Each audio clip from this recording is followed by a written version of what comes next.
મિત્રો નમસ્કાર। આવો આજે આપણે એક અગત્યની વાતે ચર્ચા કરીએ। આપણું રાજ્ય ગુજરાત અને આપણા ગુજરાતીઓ એ વિશ્વના તમામ સ્થળે વ્યાપારિક રીતે અગ્રેસર રહ્યા છે અને ડંકો બજાવી રહ્યા છે। એવી આપણી આ ગુજરાતી પ્રજા માટે અંગ્રેજી ભાષાનું જ્ઞાન ન હોવું નહીં કહી શકીએ, પરંતુ ઓછું છે તે બાબતો મને વસવસો છે।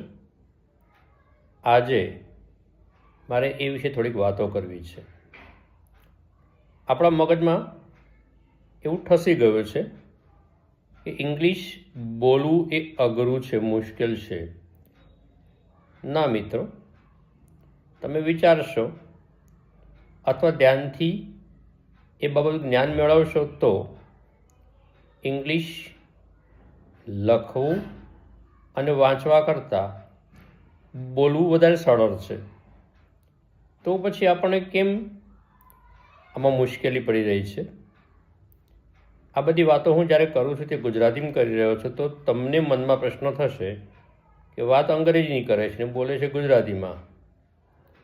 તો મારો પ્રયાસ છે જે બાબતે આપણે નેગેટિવ થયા છે, મતલબ સ્પોકન ઇંગ્લિશ દૂર ભાગી રહ્યા છે, એના તરફ આકર્ષણ કેળવાય અને સમજ કેળવાય એવો મારો પ્રયાસ છે। હું એ બાબત પૂરેપૂરા એક્ઝામ્પલ સાથે સાબિત કરીશ કે ઇંગ્લિશ એ બોલવું, to speak English is far easier than reading or writing. તો પછી કેમ આપણે પાછા પડીએ છીએ? આ આપણા માટે જે કહેવાય છે કે ગુજરાતીઓ અંગ્રેજીમાં કાચા, એ બાબતમાં પરિવર્તન લાવવાનો આજનો મારો પ્રયાસ છે। આના માટે હું નાની નાની રીલ્સ બનાવતો રહીશ, તમારા રિવ્યૂ મને આપશો। નેક્સ્ટ રીલમાં હું પૂરેપૂરું ઇંગ્લિશ સ્પીકિંગ સાથે તમને સમજાવીશ કે કેમ ઇંગ્લિશ બોલવું એ વધારે સરળ છે। મળીએ છીએ નેક્સ્ટ રીલમાં।